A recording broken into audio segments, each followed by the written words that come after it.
All right, we're gonna start up here. You've got your 7-way. This is gonna connect to your vehicle. This is gonna give you your running lights, your turn signals, and your brake lights whenever you're hooked up to your truck. You've got your tow chains and your emergency breakaway cable. Those are gonna connect to your vehicle, and that emergency breakaway cable is gonna connect to a secure spot that's not attached to the chain hooks. And if for whatever reason this comes unhooked, that emergency breakaway cable is gonna pull and your brakes are gonna lock up. Behind that, we've got your two 20-pound propane tanks fed into the unit by an even flow regulator. The even flow regulator, let me lift this up and show you. The even flow regulator is going to dictate which tank it's going to pull from, and it's going to change here to indicate that it is drawing gas. Behind that, you do have your 12-volt battery and its battery box. What that battery box does is it protects your terminals and your connections to the camper from rain, elements, dirt, bugs, all that good stuff. We're going to come right here to the side of the unit. You've got your first pass-through side compartment. It'll lift up, and this little latch here will keep that door from falling and hitting you in the head.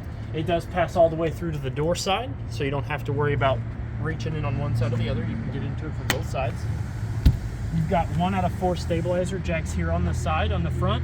You've got 2 on the front and 2 on the back. They are for stabilizing the unit only. You do not want to use them for lifting and leveling, and that is a 3/4 inch socket that you can use. You do have a manual crank handle in there that'll allow you to raise and lower these manually, or if you have a 3/4 inch socket, you can use a low power drill and you can raise and lower those down and up. We'll come around here to the side. You do have a level here to kind of show you how level your camper is, and your tires have been spec'd. They are at 65 PSI and the lugs have been torqued to 100 foot-pounds. On the side here, you do have your 30 amp shore cord. It is plugged in. You want to make sure that this black ring is tight. It'll go clockwise to tighten and then counterclockwise to loose. And then once you get that ring back all the way to the base here, you'll give it a 1/4 of a turn counterclockwise, and you can pull your power cord out. It's very important that when you do not have this plugged in, that this cap is down, so that way it keeps bugs, dirt, and water out of your power cord connection. Down below that, you do have your black tank valve and your gray tank valve. This is going to drain your toilet, which is going to be your bio waste, and then your gray is going to drain your kitchen sink, your shower, and your bathroom sink. When the order of operations is you want to pull your black first. When that starts to run a little lower, you want to pull your gray tank, so that gray tank will help clean out all the yucky stuff that's in your tube for the black tank. Back here, you do have your second stabilizer jack. Again, I'm going to say it every time. They are for lifting. They aren't for lifting and leveling. They are for stabilizing only. You have a cable and satellite park connection. This is where you're going to run your coaxial cord to get whatever service the park or campground or that you have that is being provided. So you'll put your coaxial on the top one for cable and the bottom one for satellite. You do have a license plate bracket here above the left turn signal. Your city water connections here. That's where you're going to hook your hose and regulator up to it, and you won't ever have to turn your water pump on or use your fresh tank if where you are staying is providing you with water. The next valve over here, this is your black tank flush. This is where you're going to hook that same hose and regulator up to it, and when your black tank valve is open and the tank is empty, you can turn your water on, and that'll help spin an aerator at the bottom of your black tank to kind of help clean out the yucky stuff that's on the bottom of your black tank. You do have a spare tire. It has also been checked to the 65 PSI like it says on the side of the tires. You've got your right turn signal. Underneath here, you have an outside kitchenette. It is going to be a 751 key that's going to be on your key ring. It's the only one that doesn't have a purple head on it. So we'll lift this up. You do have a 12-volt fridge. That's going to run off of only when it's plugged in. You have some storage up here. You have a manual light for your kitchen, so you have on and off. You have cold on the right and hot on the left when there's water in the unit. This unit has been winterized, so there's no water in the unit. You do have a pull-out gas stove. You'll lift up, the arms will come out, the arms will sit on either side, and it does work off of the propane tank. There is a hose here that will run from the inside down to the quick connect port. You've got your female end and your male end. It's got a shut off on the female end. So the male end will come down underneath here, and it'll plug in right here. You'll pop this silicone stopper out. If I can get my fingers up in there. Your male end will fit. You'll slide back on a copper ring. That'll slide flush. You'll turn this valve here to be parallel with the quick connect, and that's going to allow gas to flow from your tanks to back here. And then this is going to connect to the back side of your grill, which is going to be right here. So you'll pull back on the same copper ring. You'll make it flush with that. This will snap flush. You'll turn this valve onto the on position, and that will allow gas to flow from the hose up to your grill, and you'll be able to light your grill that way. So we'll go ahead and disconnect that. That'll lay flat on the inside of your outside kitchenette, so you'll always have one here. To put away your stove, you want to make sure that it is cooled down first. You'll fold the arms back in, lay the cover down flat, and slide that in. You do have a drawer here. It's got your stopper for your outside sink, and it does have room for like utensils, stoppers, stuff like that. And like I said, this key here is going to be a 751 key. It's going to be the only one on your key ring that does not have a plastic head over the top of it. You've got a vent for your refrigerator. This is your hot water heater vent. It is gas. So that is your anode rod. That is a 1 1/16 socket that will allow you to tighten your anode rod in there. It's out because it is winterized. This is your pressure release valve. If you ever want to see if you've got water in your hot water tank, you'll give this a brief tug. You'll hear air escaping, and then eventually you'll see water. Once you start seeing water come out of your pressure release valve, you know that your hot water tank is full, and you can proceed to light it. Beside that, you've got your vent fan for your range.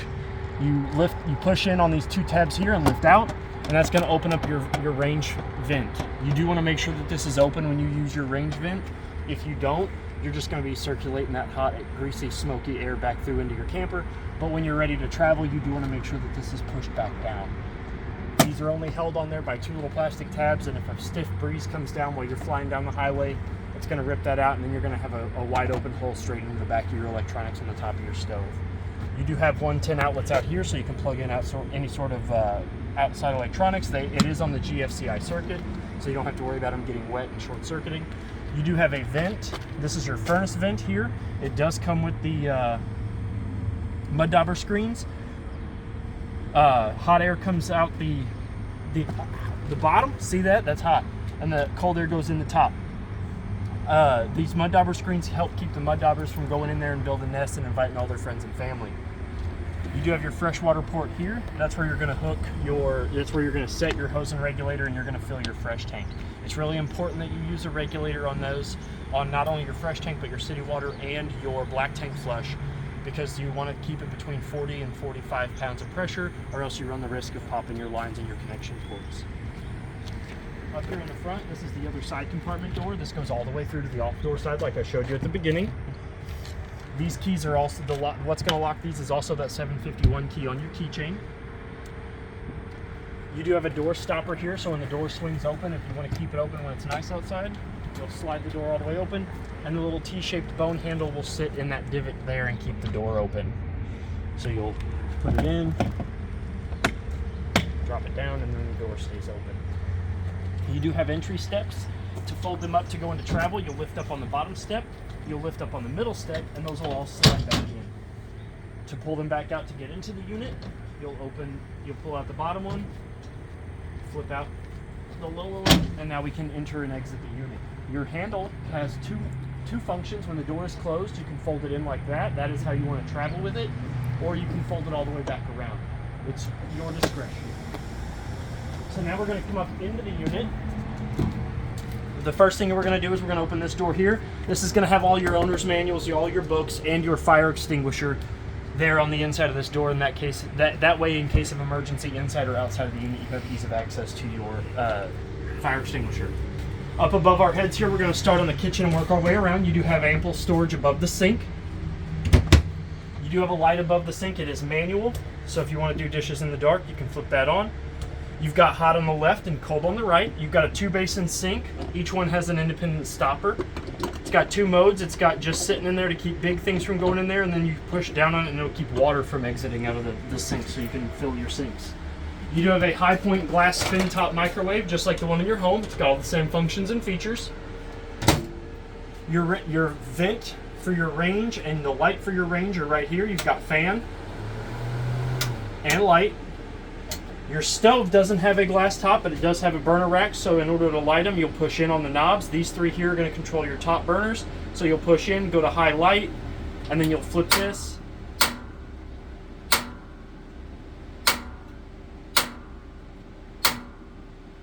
flip it till it burns, hold it in for about 3 to 5 seconds, let it go, and then you can adjust your temperature, and that works for the same for all 3 burners. To turn your stove on, you'll push in, you'll turn it to pilot light on. You want to make sure that your stove is open first before you light it. So you'll push in, you'll go to pilot light on, and I suggest that you get yourself a long stick lighter, like a kitchen lighter, because you will need to ignite that pilot light that's down here on the right-hand side in the back. So you'll see that, you'll hear gas escaping, you reach your kitchen lighter in there, you click it, you'll watch that little pilot light come on, and then you hold that for about 3 to 5 seconds, and then you can adjust your temperature. If you light it and then immediately go to turn it, it runs the risk of turning it off, and you don't want to do that. When you let your oven cool down, you do want to leave it open for a little bit, or else it's still going to build up heat. But if you're not worried about that, you can close it immediately. You do have a gas and electric refrigerator. It is off currently right now, but to open it, you'll pull back on this handle. You'll open up to your refrigerator. The temperature control dial for your refrigerator is on this fin here. You'll move that up and down. Down will increase the temperature, up will decrease the temperature of your refrigerator. The freezer works the same way. You'll pull back on the handle, you'll open up your freezer. Got ample room in there for ice cream, snacks, frozen goods. You've got your Coleman Mach thermostat here. It's just like the old thermostats in houses. You'll slide this to the desired temperature range. It goes in increments of 5. And then down here you have your mode selection, which is cool, your fan option, your off option, and your heat. Right now I've got the furnace going because it is chilly outside. And then you've got your fan mode select. You've got auto and on, and then you've got high auto, low auto, and then low on, and then high on.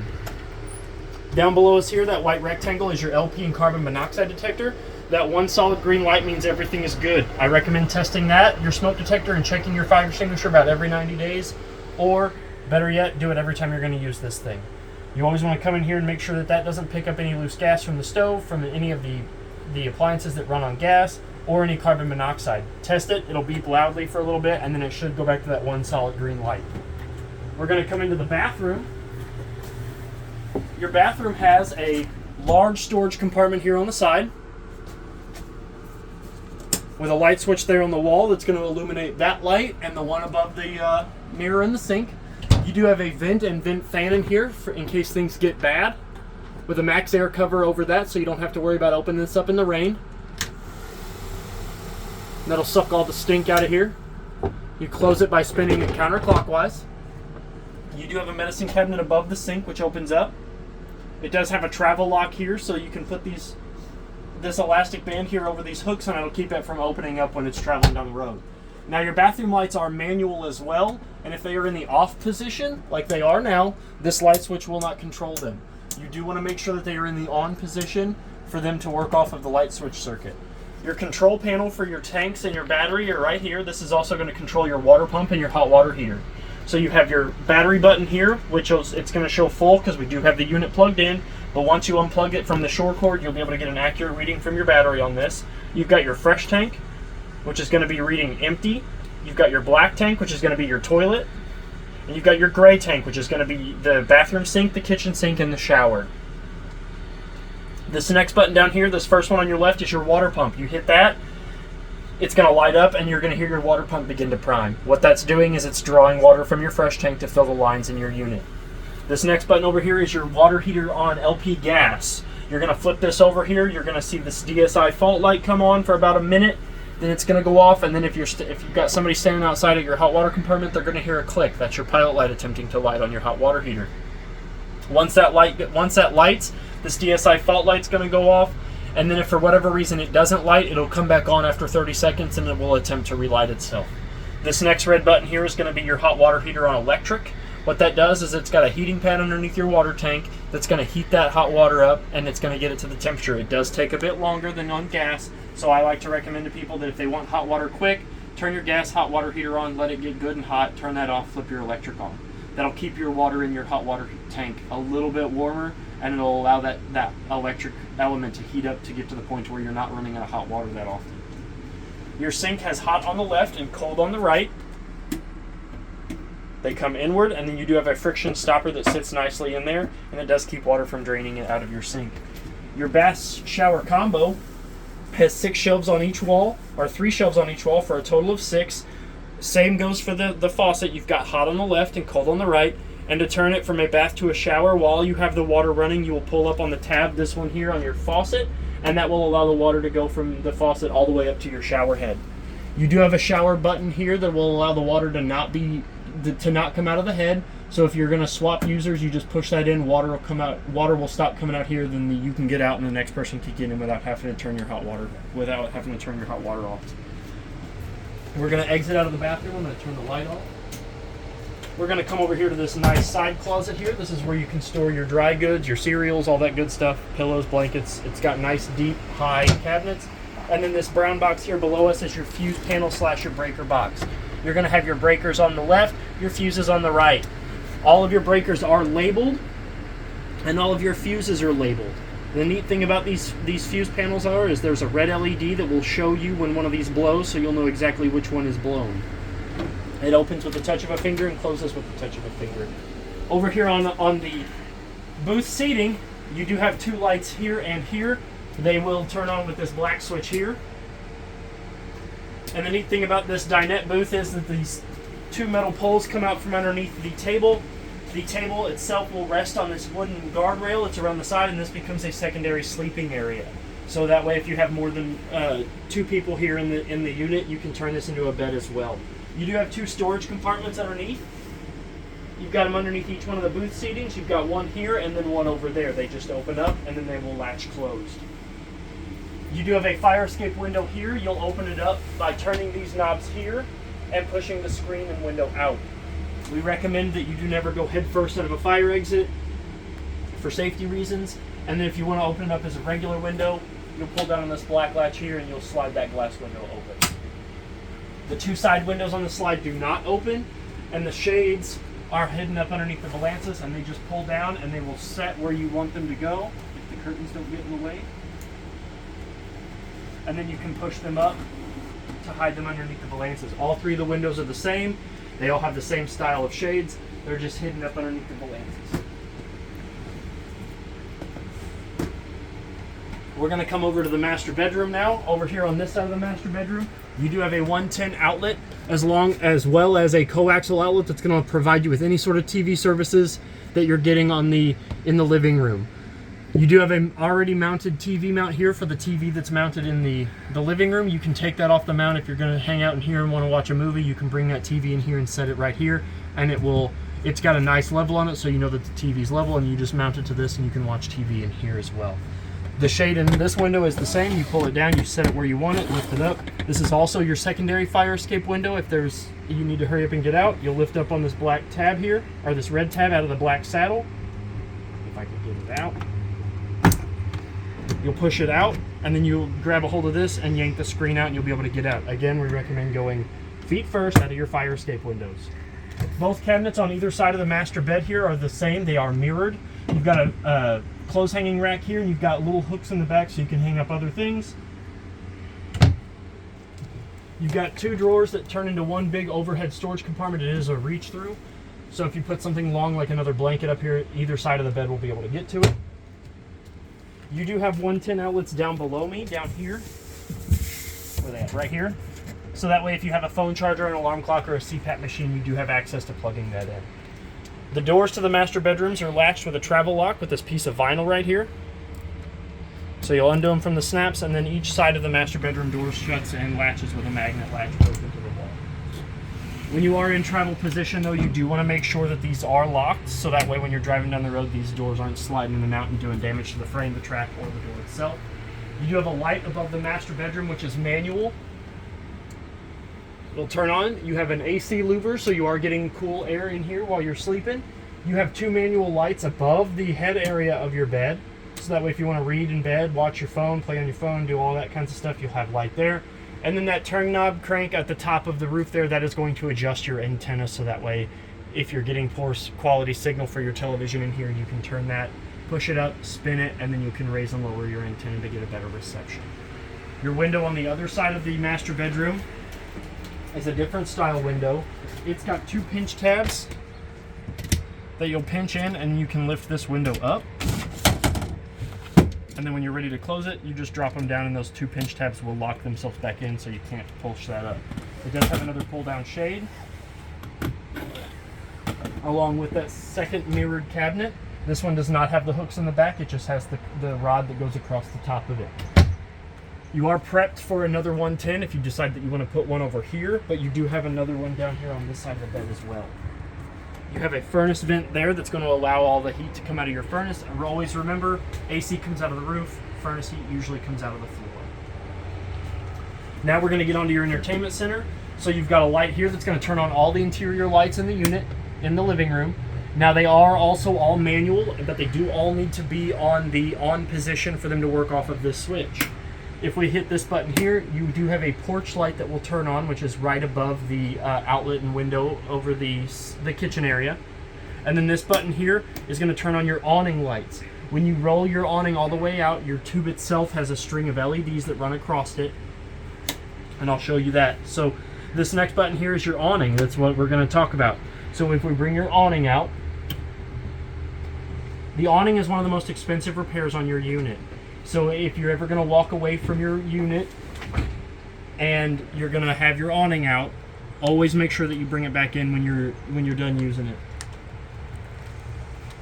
It has rained here in the last couple days, so your awning tube is a little wet. But I'm going to show you the lights. Since they are built into the tube, I need to make sure that it goes all the way out. You should be able to see them right there. So if I hit this red button here, your awning lights will come out. And then the proper orientation, if you want them facing that high, it's going to be like right there, so that way the lights are shining down under your chairs or whatever else that you've got there. So I'm going to go ahead and bring the awning in because I just went over how important it is for that to happen. So you do want to make sure that your awning lights, or that your awning is back into the unit whenever you are not using it. You do want to make sure that this is brought all the way back in. A spare, a loose twig, a loose branch, a gust of wind, it can do damage to your awning. And like I said, the awning is one of the most expensive repairs you have on your unit. It takes 30 seconds for this thing to come.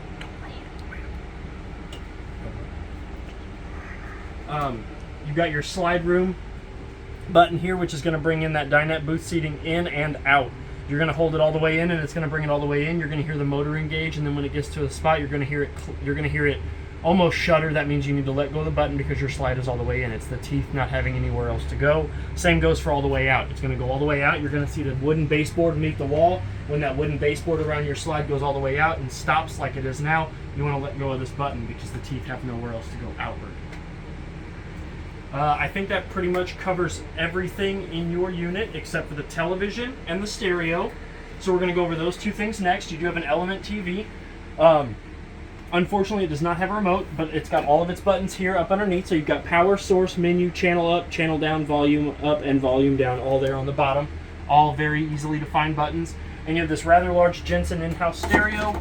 It's got its own remote. It's got its power button up here. It also has a built-in DVD player. So you run your HDMI cord, USB cord. You run your USB cord from this to the television, and you'll be able to play DVDs from this to your television. You do have there's zone buttons, but they are built into the number pad. So you've got A, B, and C, and that's going to change your zones. It's going to go from either inside and outside, or both at the same time. So you can listen to what you're listening to in here outside at the same time. And it's also got Bluetooth capability, so you can hook your phone up to it and listen to like Spotify or Amazon Music if you have that. The only other thing I wanted to go over was your smoke alarm. Your smoke alarm is up here, up above the skylight in the kitchen. You do want to test this again every 90 days, just like your carbon monoxide detector and your fire extinguisher. You kind of want to make sure that these three things are all on the same level because these are the three most important safety features in your unit. I think that covers pretty much everything in your unit except for the back over to this. This is your coaxial outlet and 110 for your television. This bottom one here is going to be your antenna. You're only going to get your antenna channels when this button is on. If it is off, you're not going to get antenna, but when it's off, you'll be able to get the TV sources from the top one, which is your cable and satellite. So if the park that you're staying at is providing that for you, you'll undo this coaxial from here, plug it up to this, make sure the light's off, you'll get cable and satellite. If you want to draw the antenna, which I think it gets like 16 antenna channels, hook it back up to the bottom coaxial and make sure that green light is on, and then you'll be able to get antenna channels. That covers everything. Happy camping and good luck, and if you have any questions, please feel free to reach out to us here at Parkland RV. Thank you.